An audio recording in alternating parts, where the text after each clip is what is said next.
वंदना है और मेरा एक पार्लर है राजाजीपुर वी ब्लॉक मार्केट में। तो ना मैं मेरे पार्लर में एक नवीन आंटी आती थी, तो मैं उन्हें नहीं जानती थी, ना वो मुझे जानती थी। तो मुझे नहीं पता था कि वो कौन है कौन नहीं है। वो मेरे पार्लर एक बार आई तो मैं नहीं मिली उनको। फिर वो बोली कि जब मैं आती तो हमारी मैडम नहीं मिलती। फिर वो दोबारा आई तो फिर हम नहीं मिले उनको वहाँ पे। फिर वो बहुत गुस्सा हुई कि मतलब हम आते हैं आप मिलते नहीं है। तो जब थर्ड टाइम पे आई वो फिर हम फिर नहीं मिले थे उनको। तो वो बोली कि हम आते हैं तुम्हारी मैडम नहीं मिलती, लेकिन आज तो हम मिलके ही जाएंगे और आज ना हमारा फेशियल भी कर दो तुम लोग, लेकिन मिलके ही जाएंगे हम यहाँ से। तो हम जब उनका फेशियल पूरा हो गया, हमें किसी ने फोन भी नहीं किया कि कोई आपसे मिलने आया है। तो फिर हमने वहाँ पे जब हम जैसे ही पहुंचे तो उनके फेस पे सिरम लग रहा था खाली, और उन्होंने मुझे देखा, मैंने उनको देखा। तो बस देख के ही बोली आप ही मैडम हो? मैंने बोला हाँ यस मैम। तो बोली कि अच्छा कुछ तो बात है तेरे में जो मैं तेरा इतना वेट कर रही थी। तो ऐसी बात चलने लगी थी मेरे से उनकी।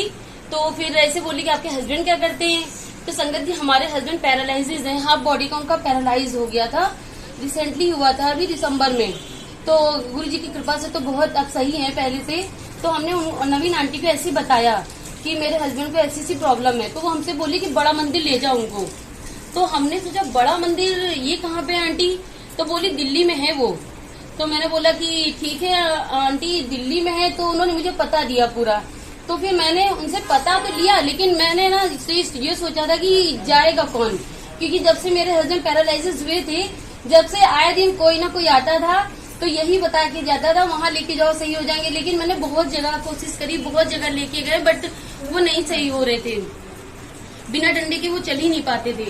तो फिर वो नवीन आंटी बोली थी तुम वहाँ लेके जाओ, गुरुजी का वहाँ पे वो जो कड़ा प्रसाद वो सब मिलेगा ना, वही प्रसाद लंगर प्रसाद खाएंगे तो ये सही हो जाएंगे। तो फिर बोली कि तुम एक मंत्र जाप किया करो। तो फिर उन्होंने मंत्र जाप बताया मुझे, जो आप लोग को भी पता होगा। तो वो मंत्र जाप बताया उन्होंने मुझे। तो मैंने सोचा, हम लोग बोल रहे थे तो याद नहीं हो रहा था फर्स्ट टाइम पे। तो मैंने ना वो मंत्र जाप अपनी डायरी पे लिख लिया था, और जैसे ही वो चली गई तो फिर यही हो गया कि अरे सब आते हैं राय दे के चले जाते हैं। क्योंकि मेरे हस्बैंड जब पहले दिन पे जब वहाँ पे एडमिट हुए थे नेशनल हॉस्पिटल में, तो मेरे भाई ने बोला था कि अब ये संजय को ऐसा हो गया है और अब रायचंद बहुत आएंगे, तो रायचंद लोगों से दूर रहना। तो मैंने सोचा रायचंद नहीं समझ में आ रहा था मुझे। तो बोले थे रायचंद वो होते हैं जो आएंगे कहेंगे वहाँ ले जाओ वहाँ ले जाओ, तुम अकेली क्या क्या करोगी, क्योंकि मेरे साथ कोई भी नहीं है, मैं बिल्कुल अकेली हूँ। तो फिर मैंने सोचा कि मैं नहीं करूंगी ऐसा कुछ भी।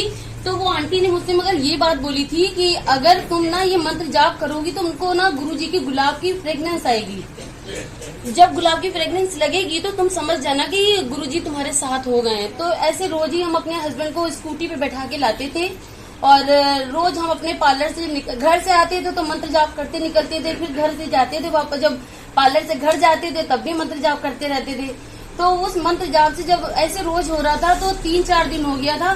तो 5वें दिन मुझे ना फ्रेग्रेंस आ गई अली तरंग के पास में, और जैसे मुझे वो खुशबू बहुत ज्यादा आने लगी तो हमने मतलब दिमाग तो मेरा बिल्कुल बंद हो गया कि मतलब ऐसी खुशबू, यहाँ पे तो कुछ भी नहीं है, खुशबू कैसे आने लगी। फिर हम जैसे ही घर पहुंचे वैसे मैंने नवीन आंटी को फोन किया, वो दिल्ली रहती है, जलंधर रहती है वो। तो उन्होंने मुझसे बताया, हमने उनको बताया कि आंटी मुझे आज गुलाब की खुशबू लगी। तो बोली कि हाँ अब तो गुरुजी ने तेरा हाथ पकड़ लिया है, अब तो बड़ा मंदिर जरूर जाना। तो फिर हमने ना समझ लीजिए ये जो आपका गुरुजी का बर्थडे पड़ता है 7 जुलाई को, 6 जुलाई को हम लोग गए थे, और 7 जुलाई को मेरे पास मैसेज आ रहा था कि बड़ा मंदिर आना है। आप लोग नोटिफिकेशन जैसे आती है सभी के पास, जैसे मेरे पास भी बहुत से मैसेज ऐसे आते रहते थे। तो फिर हमने ना जैसे उसमें मैसेज आया कि बड़ा मंदिर आना है, तो 7 जुलाई को बर्थडे के दिन हम गुरुजी के बड़ा मंदिर पहुंचे। वहाँ पे लाखों की संगत थी, हमारे हस्बैंड पैरालाइसिस, और हम किस तरीके से अंदर पहुंच गए। सेवादार इतने अच्छे थे वहाँ के कि मुझे हम अपने हस्बैंड की थेरेपी भी कराते थे, डेली थेरेपी होती थी। लेकिन सच बताएं गुरुजी मुझे नहीं पता था कि न्यूरोथेरेपी भी होती है। तो वहाँ पे एक सेवादार थे, वो बंदर की तरीके उछल के हमारे पास आए। एक जैसे लग रहा था कि उनके मतलब वो गुरुजी के रूप में ही थे, वो बंदर की तरीके मेरे पास उछल के आते हैं। वो बोलते हैं अरे मेरा बच्चा अभी तक सही नहीं हुआ, मेरे हस्बैंड से बोले मेरा बच्चा अभी तक सही नहीं हुआ। तो फिर हमने बोला कि समझ में नहीं आया कि मतलब ये ऐसे, हम लोग तो जानते भी नहीं है उनको, क्योंकि मुझे नहीं पता था कि यहाँ पे सबको अंकल आंटी बोलती है क्या होता है। तो वो ऐसे ही बोल रहे थे। तो फिर हमने बोला कि वो बोले कि इनकी ना न्यूरोथेरेपी कराओ। तो मैंने बोला कि हाँ सर, हाँ अंकल हम थेरेपी तो कराते हैं। कह रहे हैं नहीं नहीं तुम थेरेपी नहीं कराती हो, इनकी न्यूरोथेरेपी कराओ। तब मुझे नहीं पता था कि न्यूरोथेरेपी क्या होती। उन्होंने मुझे कार्ड दिया था जो आज भी मेरे फोन में पड़ा हुआ है वो कार्ड। उन्होंने मुझसे बोला था कि जब ये, हमने कहा सर अंकल ये न्यूरोथेरेपी कहाँ पे होती है? कह रहे तू जाएगी ना तुझे पता चल जाएगा कि न्यूरोथेरेपी कहाँ होती है। तो हमने वो कार्ड संभाल के रख लिया था। बोले कि तब भी ना समझ में आया तो मुझे कॉल कर लेना तुम। तो हमने वो कार्ड संभाल के रखा था। लेकिन जैसे हम 9 तारीख को वापस आए वहां से, और 9 तारीख को आए हैं, 9 तारीख को ही हम पार्लर अपने जैसे ही गए ना, वहाँ पे क्लाइंट मेरी बैठी हुई थी, तो वो ऐसी बात कर रही थी कि मेरे भाई को पैरालाइज हो गया है और हम हजरतगंज लेके जाते हैं उसको थेरेपी के लिए, न्यूरोथेरेपी। हम एकदम शॉक्ड हो गए वहाँ पे कि मतलब अभी हमको पता ही होना था कि न्यूरोथेरेपी कहाँ होती है। तो उन्होंने मुझे एड्रेस बताया वहाँ के लिए। तो एक हमारे नेशनल हॉस्पिटल में स्वाति मैडम है, वो आने लगी हमारे घर में। मतलब एक ही दिन खाली उन्होंने थेरेपी करी थी। जैसे 9 को हम लोग वहां से आए थे और 10 को हमारे हस्बैंड का डंडा छूट गया। अब वो बिना डंडे के चलने से गुरु जी का कड़ा प्रसाद, वो सॉरी गुरु जी का बस हम लोग रोज सुबह नाश्ता बनाते हैं, जल प्रसाद बनाते हैं, रोज सिर्फ हमारे हस्बैंड वही खाते हैं। कोई दवा नहीं चली, कुछ नहीं चले। आज हमारे हस्बैंड एकदम सही है सिर्फ गुरु जी की कृपा से। बहुत से ऐसे चमत्कार हुए हैं। इस बार हम गुरु जी के बड़ा मंदिर गए ना, तो वहाँ पे हमारे हस्बैंड कहाँ थे, हम कहाँ थे, हमें कुछ नहीं पता।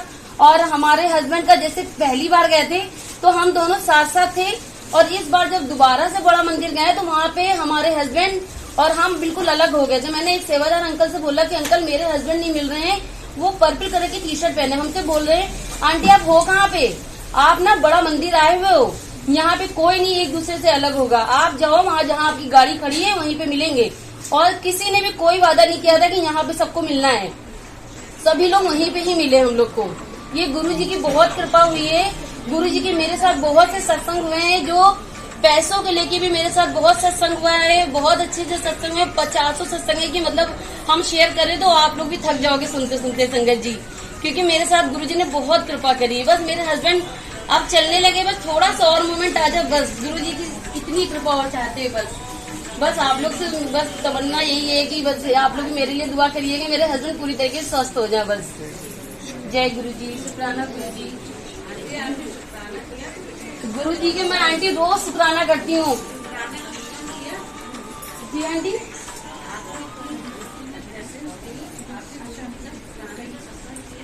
तो आंटी मैंने आपको एक सत्संग और नहीं बताया। मुझे नहीं पता था कि सत्संग कैसे होता है, क्या होता है। और गुरु जी ने सत्संग मुझसे ऐसे कराया कि हमने कोई सत्संग कभी नहीं अटेंड किया था, लेकिन गुरु जी ने हमको अपने बल पे ही अकेले अपने घर में सत्संग करवाया। ना ना ना आंटी, वो नहीं बोल रही हूँ। जैसे होता है एक कमेटी चलती है सत्संग के साथ में, हमारे साथ कोई नहीं, हम अकेले सारा इंतजाम किए थे। मेरे क्या भी बहुत संगत आई थी, लेकिन वो नई संगत थी। जैसे आप लोग सब गुरु जी को जानते हो, वैसे उसमें से कुछ लोग जो हमारे साथ बड़ा मंदिर गए थे वो लोग आए हुए थे। बाकी हमने आंटी 2 बार सत्संग किए हैं। अकेले थर्सडे को शायद हम फिर करने वाले हैं सत्संग अपने यहाँ। हमारा मेहंदीगंज में है, LB डॉक्टर के पास, भवानीगंज लखनऊ। नहीं आंटी, अभी हमारा डिसाइड नहीं हो पा रहा है। एक्चुअली हमारे यहाँ स्टाफ अभी कहीं बाहर जा रही है ना, तो अभी हम डेट नहीं डिसाइड कर पा रहे हैं। हमने 2 बार सत्संग अपने घर में ही किया है। गुरु जी ने आके हमारे यहाँ हम लोग को साक्षात दर्शन किया। ऐसा हमारी एक बार तो नवीन आंटी का फ्लाइट का टिकट था और मैंने उनसे बोला था आने के लिए, कि उन्होंने नवीन आंटी ने मना कर दिया था कि आ नहीं पाऊंगी, मेरी फ्लाइट है। लेकिन गुरु जी की इतनी कृपा हुई कि हमारी दीदी की लड़की रितिका जो यहाँ पे आई हुई है, वो आंटी को लेके आ गई थी। सोचिए, गुरु जी की ये कृपा थी। मेरी इच्छा थी कि गुरु जी, मतलब हम चाह रहे थे कि नवीन आंटी मेरे यहाँ आ जाए। नवीन आंटी बहुत अच्छी हैं, वो भी मतलब समझ लीजिए गुरु जी को बहुत मानती हैं।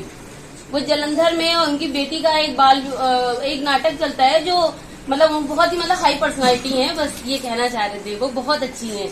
उन्होंने ही हमारा कनेक्शन गुरु जी से बनाया था।